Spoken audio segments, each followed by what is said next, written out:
All right, it's really cold and everything is awful, so we're gonna watch TikToks. I don't actually use TikTok, but I keep seeing it brought up in comments in other communities. Like people are discovering the maladaptive daydreaming community through TikTok. So I'm just gonna pop maladaptive daydreaming into it and see what comes out. I've never seen any of these before, so let's see what happens. Baby, I'm not even here. I'm a hallucination. Okay, so I actually have seen this one before. It was not this one. It was the same audio clip, but it was like some guy in a car, and they're both equally funny. Maladaptive daydreaming is when you build complex fantasies in your head that you live in for long periods of time. It's commonly triggered by external stimuli, such as you can decipher a fantasy from reality, and it usually starts out as a coping skill, but it can easily turn into something bigger than that. Some common things that maladaptive daydreamers will do when they're in this state is twitch, pace around. Daydreaming takes up about 60% of their day. So if any of this stuff applies to you, you might want to look into maladaptive daydreaming. I'm gonna be honest, I did not know TikToks could go for that long. Everything she said is 100% on point, though. Pleasantly surprised by TikTok here. I'm also really glad to see some information being spread rather than just, the funny little one offs, which so far are relatable. And I definitely don't have anything against like funny, relatable content, but I definitely like the informative stuff.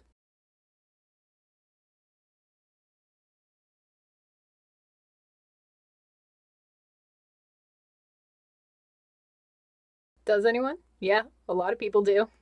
This one is also touching on the crash.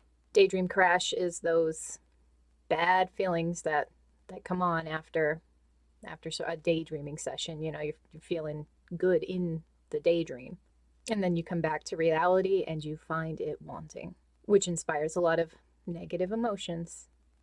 And that is what happened to our TikToker here.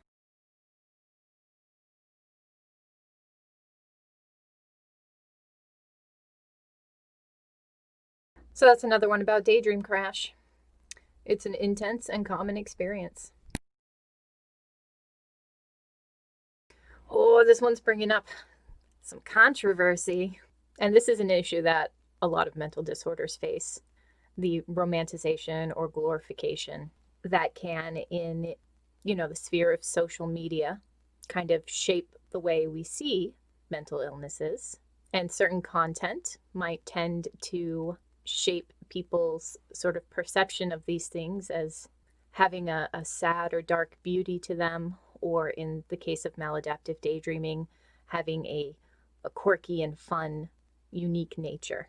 And we have seen the relatable content, but I think how social media shapes our perception of mental illness and the line between where relatable content moves from validating people's symptoms and experiences and making them feel not alone, and where it tips the balance into romanticizing and ultimately harming someone's recovery. It's just too big an issue for this channel, I think. But let's scroll through the comments and see what we find here. I'm interested. All right, so a lot of these are just people sharing their experiences, and I really only saw two that actually addressed directly what OP was saying there. And the first one was talking about the thing before. They were pro relatable content because it makes people feel less alone. And then the second one that I found had brought up the point that people aren't recognizing there's a difference between maladaptive daydreaming and just being a daydreamer. And there's a couple of differences between the two. First and foremost, obviously, the distress and dysfunction that defines maladaptive daydreaming. But in addition to that, there's an experience that comes with maladaptive daydreaming in the way that we daydream. We daydream immersively. We are a subset of immersive daydreamers. So you can be an immersive daydreamer without being a maladaptive daydreamer. And that's just when your daydreams are very vivid, and they have properties to them that are emotional or stimulate the senses. They're very absorptive. And a lot of people mistake that for maladaptive daydreaming. They think maladaptive daydreaming is a term that describes the deep daydreaming experience, but it isn't. Immersive daydreaming is the term that describes that experience.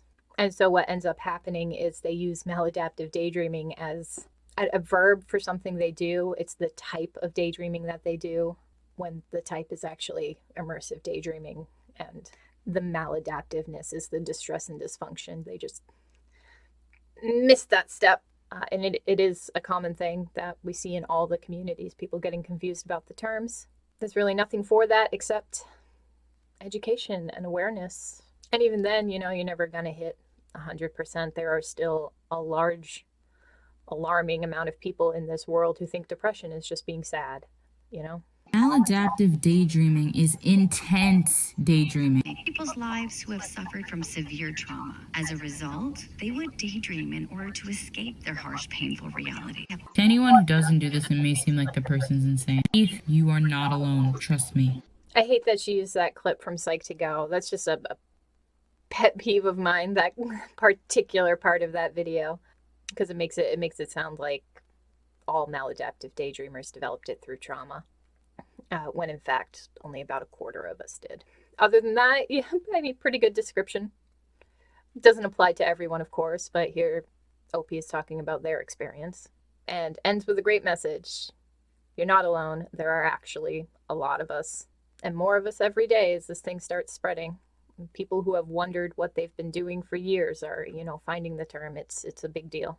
Maladaptive daydreaming is more likely to be a disassociative issue, meaning you're trying to remove yourself from your reality, which is different than a cognitive distortion of thinking about the worst case scenario.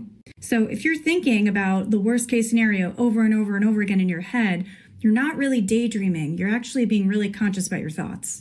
Also, maladaptive daydreaming is a catchy term for something that's happening, but it's not really associated with any psychological disorder, meaning it's not found in the DSM. Big however, it can cause a lot of stress. It could cause people to feel extremely stressed out because they're losing time, and it's a valid experience. Absolutely right. Two completely different things. It's not in the DSM yet. And to be fair, it might never be. But a lot of things weren't in the DSM. We're still in the beginnings of research on maladaptive daydreaming, and I resent the dismissive tone a little bit. I know that she peppered on that very nice, "don't worry, you're still valid" bit at the end there, but calling us a catchy phrase is a shit thing to do. So fuck you, TikTok. What I would think would be really cool is to make it tangible, right? So this is a wonderful outlet for that. If you have made characters and storylines in your head, cosplay them. Even if you put it on private and it's just for you, you're like turning what you've created into something like tangible. People like this are so creative. So you guys are good at writing. You could do scripts, skits, like TV shows, plays, like novels, incredible things. She's hit another pet peeve there. I'm with her on the create something. For those of you artistically inclined, that's a wonderful thing to do. For those of you who are not artistically inclined, why not try? It can be helpful for people. But the be a writer thing, it annoys me so much. It's not just her. Lots of people say it. Lots of people. You have such great stories. You should put them on paper. But they're not stories. And I think that's a hard thing for people to understand, especially with the way we explain it. We explain it like having a novel in our head. We talk about our plots and our characters. We talk about it like a TV show or a movie, ever renewing. So it can sound like it's a very plot heavy experience, but it is not an experience in which anything is coherent. You are not daydreaming for an audience. You are daydreaming for yourself. It is not going to unfold like a story that anyone else could read. When you go to write down your daydreams, making it suitable for an audience, filling plot holes, fleshing out your characters, just making it readable is going to be something you need to practice and work on.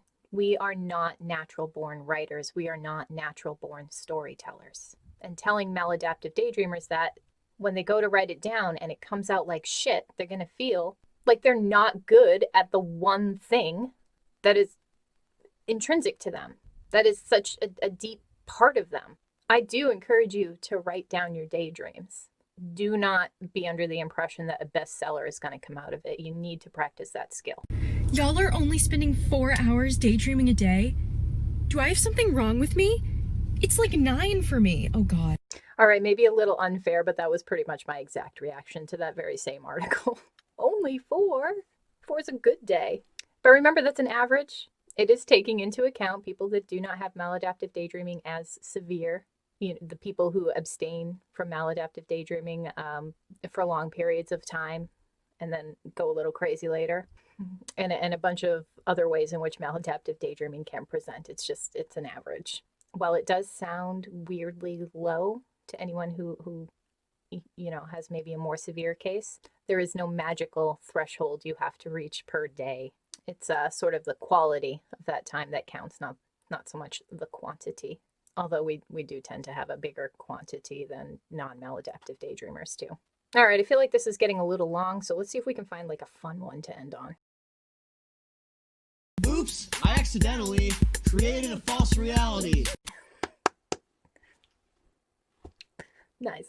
That lip syncing was on point. All right, well, I'm going to go see if I can figure out how to edit these together. Hopefully everything recorded properly.